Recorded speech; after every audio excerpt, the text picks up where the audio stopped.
I've held it in for so long. When I was little, I was told to stop being me. But that doesn't work. When you shut your feelings away, they only grow inside. Hi guys, and welcome to the story of Himiko Toga. As the first and final warning, this video will contain manga spoilers, so if you don't want to be spoiled, here's your warning. At age 17, standing at 5'2" with blonde hair to match her golden yellow eyes, Toga wears a ominous schoolgirl outfit with a black mask, having a metallic smile. She has lived quite a checkered life for being so young. Her quirk, named Transform, grants her the ability to transform into a physical lookalike of another individual, as well as copy their voice. However, there's a catch. She can only transform into people whose blood she's already ingested, and the more blood she drinks, the longer she has access to that person's form. Toga can additionally switch between the appearances of multiple people if she drinks blood of multiple people. She can duplicate their clothes, however, her own clothes would overlap the transformation, and to the delight of many of the audience, this requires her to get completely naked beforehand. Her quirk is unique in that it actually went through an awakening and now allows her to additionally use the quirks of those she's transformed into, in which she was previously incapable of using. We see this firsthand with her using Uraraka's float. Toga serves as a major antagonist and is a member of the League of Villains, and she's currently at large. Like Dobby and Spinner, along with a ton of other villains, she was inspired by Stain and his cause, and thereby decided to join the League, who she felt carried Stain's ideals. Unlike Dobby and Spinner, she became infatuated with Stain's motives instead. She simply liked it because of the bloodshed and murder. Toga's personality is extremely cheery, jubilant, and charismatic. She basks in bloodshed and violence. She's typically always seen with a smile and seems to have little care in the world and lives on her own ambition. She lacks any consideration for other people, and she's the embodiment of hedonism. Over the course of the story, she developed an attachment to Ochako and an intense crush on Midoriya. Her crush on Izuku going as far to her as an obsession, and we see this obsession firsthand where she enters the hero license exam for the sole purpose of wanting to know more about Deku, and she then again sees Deku at the Yakuza hideout to her delight. Toga has a warped perception of what love is. When initially she developed feelings for Midoriya, she admired his beaten up body and was attracted to the idea of inflicting more pain upon him, clearly with sadistic qualities. Another thing to note is that when she first encountered Deku along with his wounds which drew her in, he also looked nearly identical to Saito, one of her former classmates, which we'll touch on later. Again, her twisted perspective of love is prevalent in her battle with Ochako and Sue, where she continually refers to them as friends while actively trying to kill them.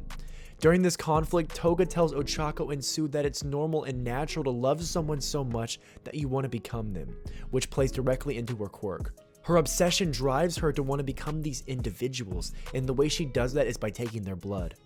As a reader and admirer of the story of My Hero Academia, immediately as her character was further and further developed, I began to realize that Toga clearly has some very deep-rooted issues. I don't believe any villain is truly evil when born, and Toga is no exception.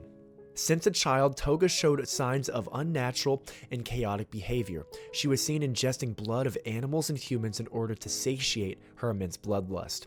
This behavior stemmed from her quirk, and due to her quirk, it greatly affected her psychology at a young age. She had always had a strong hatred for society.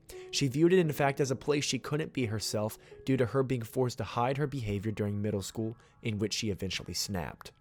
In middle school, she was initially perceived as well-mannered and popular, but it was merely a persona she created in order to adhere to societal norms, something her parents emphasized. One of her first victims is the previously mentioned Saito, and he was truly who brought out Toga's true self.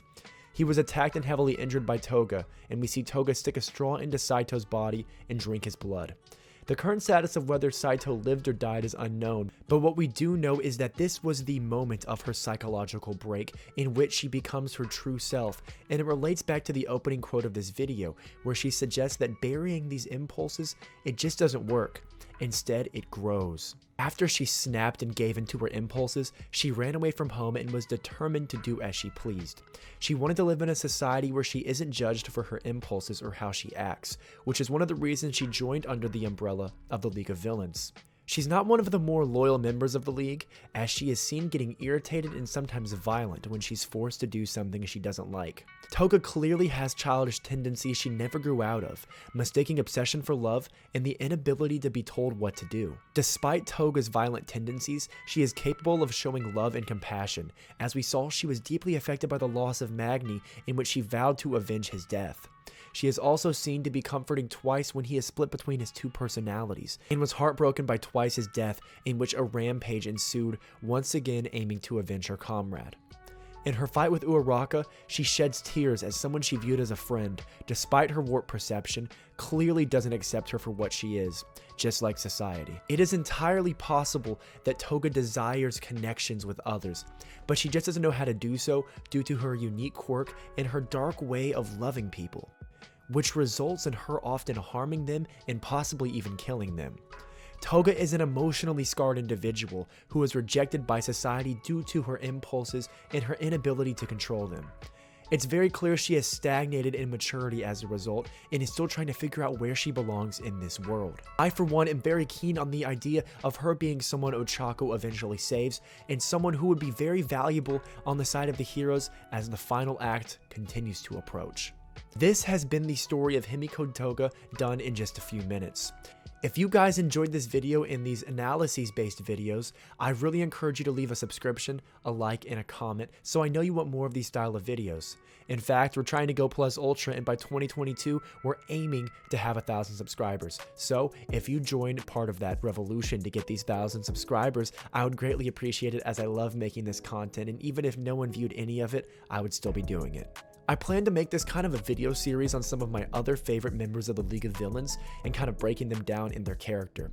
So be on the lookout for those. Some of the ones on the radar are Shigaraki and Twice, which I am super excited to discuss, especially with the anime having a greater focus on the League of Villains now. I hope you all have a beautiful day, and I'll catch you all next time.